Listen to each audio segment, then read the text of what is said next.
This is an examination of the hidden human condition. This is the Hidden Killers Podcast with Tony Brueski. Robin Drake, retired FBI special agent, chief of the Counterintelligence Behavioral Analysis Program, and Hidden Killers contributor. With us as we discuss Brian Kohberger in this statement. It seems like the strategy of his defense lately has been make things up, stall, make up things, install, and make up some more things. I mean, it really I'm sad I'm laughing. I'm so sorry. It's not funny at all. It's not a funny case, but I mean, it just seems to be true as to where things have been going. I mean, we've heard terms now, phantom matches being brought up. I even did a little looking on that to like, how often is that term used outside of this? And I haven't found a whole lot. Like, it's out there here and there, but it's kudos to Ann Taylor and their team for coming up with a catchy term that may make people think maybe there is phantom matches. The 1 in 5.37 octillion chance that it's a phantom match. Where do you see this going from here with all of the accusations that have come out and all of the excuses that we've seen from the Kohberger side being rather weak?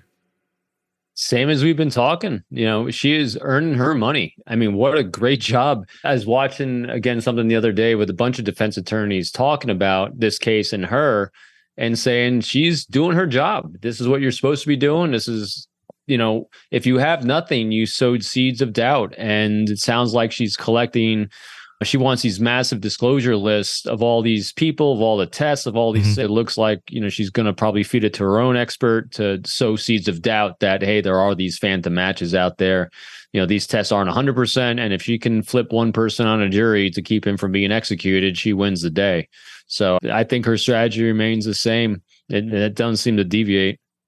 Is there concern at all, though, when you have various expert witnesses and, a majority of them are going to come out and say, look, this is not looking good. The odds of this being an abnormality it's not there. It doesn't exist. But then you can pay someone that is also an expert, quote unquote, even if your main degree is in botany, to come out and say, no, I think there are phantom matches out there without... I mean, there's not a lot of legitimacy to her argument. I'm with you. It's like everything we've been talking about. I think she's strategizing the jury about how to pick the right people, experts that, have a credibility because they have an expertise in an area. But what's an expertise? They have training, they have experience, they have reps. But they're really going to come down to how do they present in a courtroom? Do they have experience doing that? And does then the cross-examination have the ability to refute it, to refute their behaviors? So, the courtroom drama, that's the reason why they call it courtroom drama. And that's because it comes down to it's a show. Yeah. It's a show for a jury. And it's always interesting, too, because you and I and others sit back in our armchairs, not in the jury box, and our impressions usually aren't exactly the same as a jury that's sitting in the box. Because remember, the play is not being performed for us. It's being performed for the people who are actually making the decision. So I think that's where she's really lining this up for.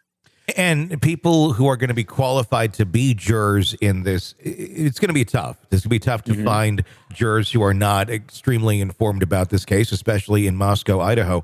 Does that make for a good juror, though? I mean, quite honestly, if this is going on in your town and you are oblivious enough to it to not know enough to be on the jury, is that a good thing that one had been removed so far from one of the biggest murder cases in that state's history in a small town to be a juror? Does that not almost show, almost a lack of something?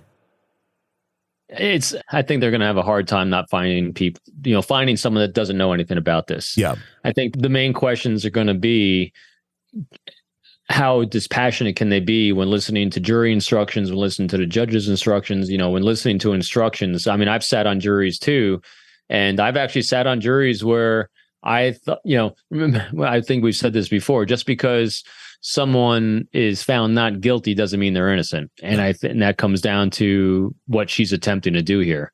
And so if you can find a jurist that can understand that, then that's who you want on the jury. This is an examination of the hidden human condition This is the Hidden Killers Podcast with Tony Brueski.